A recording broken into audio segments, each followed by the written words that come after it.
अस्सलाम वालेकुम वरहमतुल्लाहि वबरकातुहू। लो जी, अज 29 मई 2025 ते गुफ्तगू का आगाज ला इलाहा इल्लल्लाह मुहम्मद रसूलुल्लाह दोनों तरफ जड़ा सड़कों से लिखिया है बड़ा वड्डा, उन्होंने सामने रख के करने ताकि जड़ा भी मुसलमान गल नूं सुने उन्होंने ये समझ लगे कि कोई मुसलमान ही ने जड़े गल्लां कर रहे ने। क्योंकि बदकिस्मती या बदबख्ती एक मुल्क की ये इस टाइम बन चुकी है कि उस मुल्क दे विच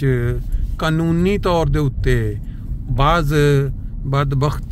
सियासतदाना ने कहण ते उन्हां दे ज़ाती मकासद सन, अपनी कुर्सी नूं लंबा करना चाहते सन। उन्होंने एक मासूम जमात नूं जिहदा सिर्फ ये मनना कि नबी करीम सल्लल्लाहु अलैहि वसल्लम दे फरमान दे मुताबिक जेड़े इमाम महदी ने आना सी वो आ गया तो असी उन्होंने मान लिया। उस दी पादाश इस कसूर की वजह तो उन्होंने हुकूमती लैवल के उत्ते असैंबली के जरिए उन्होंने गैर मुस्लिम करार दिता, गैर दिलवाया। और फिर उन्होंने कहा जी ये मुल्क की जी कानून है ਉਹਦੇ ਵਿੱਚ शामिल कर दिता गया है कि ये ਜਿਹੜੇ लोग ने अज तो बाद ना अजान दे सकते हैं तो ना किसी को सलाम कह सकते हैं तो ना ये कुरान मजीद पढ़ सकते हैं। तो हुण बतदरीज वो इजाफा ये कर दिता कि ना नमाज पढ़ सकते हैं तो ना जुमे की नमाज पढ़ सकते हैं। तो जे किसी नाल गल करनगे अपनी उस बयान ते कि वो इमाम महदी तशरीफ ला चुके हैं जिहदे मुतलक नबी करीम सल्लल्लाहु अलैहि वसल्लम ने अपनी उम्मत नूं दस्सिया सी ते इन्हां दे उत्ते परचा किया जाएगा, इन्हों जेल सुटिया जाएगा। और ये काम पाकिस्तान दे विच इस टाइम हो रहा। ये उन्होंने मजीद इजाफा की कर दिता कि जेड़े एमडी ने डॉक्टर्स जेड़े इन्हां लोकां दी जानां बचाते हैं, इस कौम दे वास्ते काम करते हैं, उन्होंने भी बगैर किसी वार्निंग तो उन्होंने कतल कर दिता जाए तो उहदी कोई पुछ पड़त कोई किसी किस्म की पकड़ दकड़ नहीं होएगी। बदबख्ती की है कि नबी करीम सल्लल्लाहु अलैहि वसल्लम नूं मनण वाले लोग ਜਿਹੜੇ दावा करते हैं कि असी उस उम्मत नाल, फिर खुदा ताला ने इंसान नूं अशरफुल मखलूकात का दर्जा दिता, लेकिन ये बदबख्त लोग जिहड़े ने अपने आप नूं ओ जलील तरीन जिहड़ा जानवर हुंदा उस तो भी थल्ले इन्हां ने अपनी हरकत तो गिरा लिया। अगर अज ये कहंदे ने कि जिहड़े अहमदी लोग ने मुल्की कानून मुल्की आइन नूं नहीं मनदे ते इस वास्ते क्योंकि ये नहीं मनदे असी अपने हत्थां दे नाल अपने कानून जिहड़ा मुल्क दा उन्होंने अपने हाथ च लैके ते असी उसनूं इन्हां दे उत्ते अप्लाई करांगे। क्यों करांगे? क्योंकि अहमदी कमज़ोर ने, अहमदी मासूम ने, घट तादाद दे विच ने। उन्होंने पता है कि अगों इन्हां ने हाथ नहीं चुकना, इन्हां एहतजाज नहीं करना, इन्हां ने किसी किस्म दे कोई अग्गां नहीं लाणियां ते इस वास्ते इन्हां नूं जिन्ना मर्जी दब लो, ये साडी जिहड़ी गल है इहदे नाल दहशत जिहड़ी है दूजियां लोकां ते पेगी। लेकिन वक्त तब्दील होंदियां कोई टाइम नहीं लगता।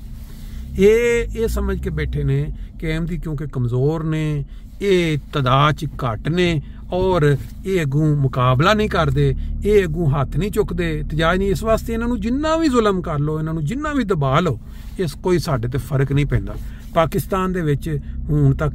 किन्ने 100 शहादतां इस चक्कर च सिर्फ हो गई कि उन्होंने मन्निया कि वो इमाम महदी आ गया ते इस गल दे उत्ते उन्होंने कतल भी किया गया। उन्हां दी मस्जिदां दे मीनार भी तोड़े गए ने, उन्हां दे कुरान मजीद भी जबत किए गए ने, उन्हां दी तबलीग ते भी पाबंदी लगाई गई है। ईवन कि सलाना दे सलाम कहण ते भी उन्होंने उन्होंने जेलों दे विच घल्लिया। हुण जिहड़ा ताज़ा तरीन वाक़या वो 3 खबरां ने। उच शरीफ जिहड़ा उत्थे 2 पार्टियां दी आपस च लड़ाई हुई है और दोनों जमीन दे उत्ते ते एक पार्टी जिहड़ी शरपसंद कब्जा करना चाहती सी अहमदी समझ के उन्होंने फटाफट TLP वो तंजीम है जिन्हों फौज ने लाया सी नवाज शरीफ के खिलाफ, फिर इमरान के खिलाफ। लेकिन अज वो तंजीम जिहड़ी है वो एडी जड़ा मजबूत कर चुकी है कि पाकिस्तान की जिहड़ी है कि कहंदे ने अपनी हिफाजत या पाकिस्तान की जिहड़ी यकजहती सी उहदे विच उन्होंने दराड़ पाती लोकां दे विच। ਜਦੋਂ कोई वाकया ਜਦੋਂ कोई किधरे हुंदा ਉਹ ਲੋਕ ਇਹਨਾਂ ਨੂੰ ਬੁਲਾਉਂਦੇ ਨੇ ਜਿਵੇਂ ਉਹ ਮੁਲਕ ਸ਼ਹਿਰਾਂ ਦੇ ਵਿੱਚ ਜਾਂ ਪਿੰਡਾਂ ਦੇ ਵਿੱਚ ਉਹ ਰੱਖੇ ਨਹੀਂ ਹੁੰਦੇ ਪਾਲਤੂ ਬਦਮਾਸ਼, ਉਹਨਾਂ ਨੂੰ ਆਵਾਜ਼ ਮਾਰਾਂਗੇ ਤੇ ਉਹ ਸਾਡੀ ਮਦਦ ਵਾਸਤੇ ਆ ਜਾਣਗੇ। ਤੇ TLP ਵਾਲੇ ਵੀ ਇਹੀ ਕੰਮ ਕਰਨ ਦੇ ਨੇ, ਮਜ਼ਹਬ ਨੂੰ ਬੁਨਿਆਦ ਬਣਾਉਂਦੇ ਨੇ, ਮਜ਼ਹਬ ਨਬੀ ਕਰੀਮ ਸੱਲੱਲਾਹੁ ਅਲੈਹਿ ਵਸੱਲਮ ਦਾ ਨਾਮ ਬਦਨਾਮ ਕਰਦੇ ਨੇ। ਤਾਲੀਮ ਜਿਹੜੀ ਹੈ ਉਹ ਸਾਰੀ ਦੀ ਸਾਰੀ ਜਿਹੜੀ ਹੈ ਉਹ ਆਪਣਾ ਇਹ ਜਿਹੜਾ TLP ਦਾ ਮਾਮਲਾ ਹੈ ਉਹ ਹੁਣ ਇਹ ਵੇ ਕਿ ਅਗਰ ਅੱਜ